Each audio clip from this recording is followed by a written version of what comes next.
Bismillahirrahmanirrahim. Assalamualaikum warahmatullahi wabarakatuh. Sahabat yang beriman, dalam sejarah Islam ada dua istri para nabi yang justru berkhianat dan durhaka kepada suaminya sendiri. Mereka adalah istri dari Nabi Lut yang mendukung perbuatan maksiat sesama jenis, dan istri Nabi Nuh yang secara terang-terangan menyebut suaminya sendiri gila. Banyak hikmah yang perlu kita ambil dari kisah dua istri para nabi ini. Kisah tentang dua istri para nabi ini dicatat dalam Quran surat At-Tahrim ayat 66. Artinya, keduanya berada di bawah pengawasan dua orang hamba yang soleh di antara hamba-hamba kami. Lalu kedua istri itu berkhianat kepada suaminya masing-masing. Maka suaminya itu tidak dapat membantu mereka sedikit pun dari siksa Allah. Dan dikatakan kepada keduanya, masuklah ke dalam jahanam bersama orang-orang yang masuk jahanam. Ibnu Jarir Al-Tabari dalam tafsir Tabari halaman 23 menjelaskan bentuk pengkhianatan kedua istri Nabi tersebut sebagai berikut. Artinya, disebutkan bahwa pengkhianatan istri Nabi Nuh pada suaminya adalah kekufurannya yang pernah berkata pada manusia yang kafir, Nuh itu gila. Adapun pengkhianatan istri Nabi Lut adalah saat Nabi Lut merahasiakan tamunya, istrinya justru memberitahu hal itu pada orang kafir yang hendak berbuat jahat. Namun sikap pengkhianatan keduanya tersebut tidak pernah dilakukan sebelumnya, sebagaimana dikatakan oleh Al-Dahhak seperti dikutip Al-Tabari tafsir Tabari. Artinya, diriwayatkan dari Al-Dahhak ayat keduanya berada di bawah pengawasan dua orang hamba yang saleh di antara hamba-hamba kami. Al-Dahhak berkata, tidak ada satupun istri seorang nabi yang berkhianat. Kedua istri itu berkhianat kepada suaminya. Al-Dahhak berkata, dalam soal agama keduanya berkhianat. Hikmah. Setiap suatu peristiwa yang tidak ideal dan tidak mengenakan selalu mengandung pelajaran dan hikmah yang bisa kita ambil. Begitu juga dalam kasus kafirnya sebagian kerabat dan keluarga Nabi terdahulu yang antara lain sebagai berikut. 1. Allah menguji Nabi Lut melalui istrinya untuk mengangkat derajat dan meninggikan statusnya dengan sikap Nabi Lut yang ridho dan sabar atas semua cobaan tersebut. Sebagaimana cobaan itu juga menimpa Nabi Ibrahim dengan kekufuran ayahnya.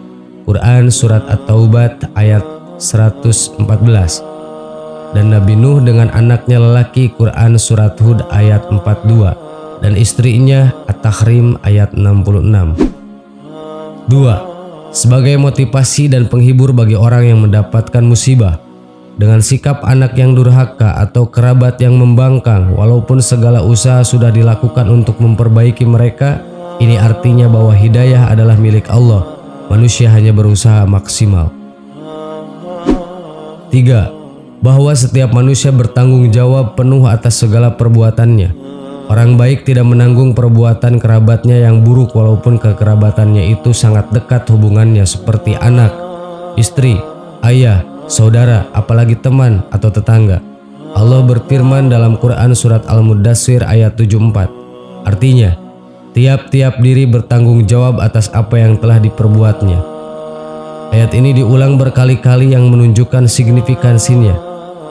Lihat misalnya pada Quran surat Ar-Ra'd ayat 33, Al-Ghafir ayat 17, Al-Jasiyah ayat 22, Al-Baqarah ayat 281, Ali Imran ayat 25, Al-An'am ayat 164. Sahabat yang beriman, itulah hikmah yang bisa kita ambil dari kisah tentang pengkhianatan dua istri para nabi. Semoga menjadi tambahan ilmu buat kita semua. Amin. Allahu a'lam. Assalamualaikum warahmatullahi wabarakatuh.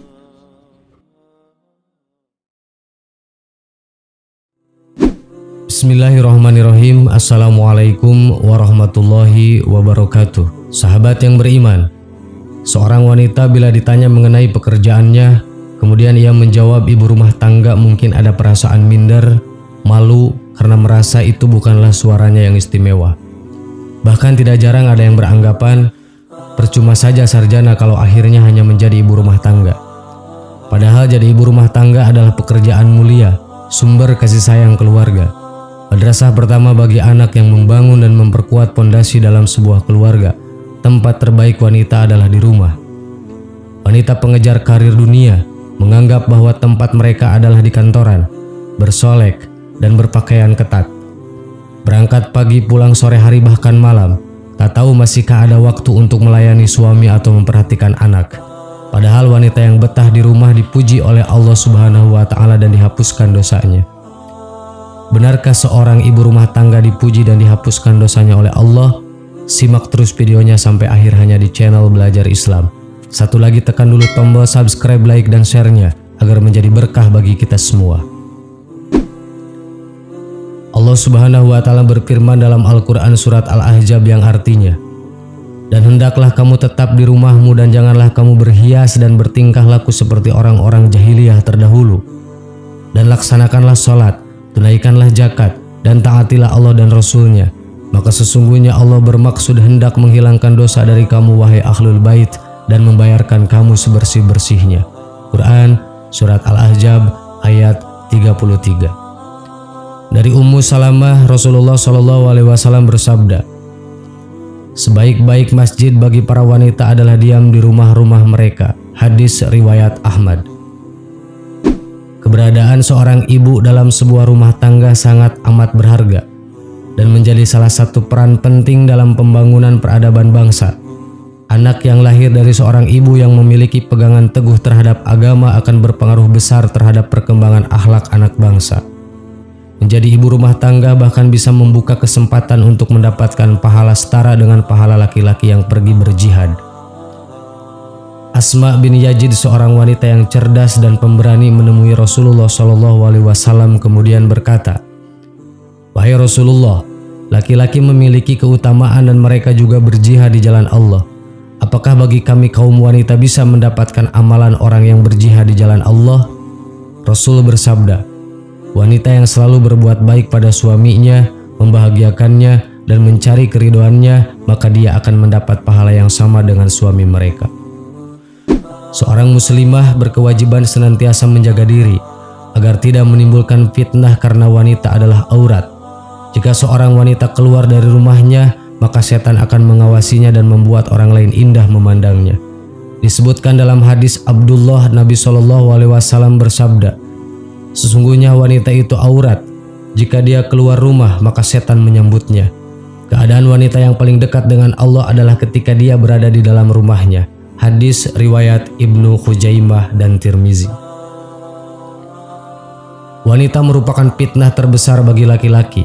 Sebagaimana hadis Nabi Muhammad SAW yang diriwayatkan dari Utsman bin Zaid, Nabi bersabda, "Aku tidak meninggalkan satu godaan pun yang lebih membahayakan para laki-laki selain fitnah wanita."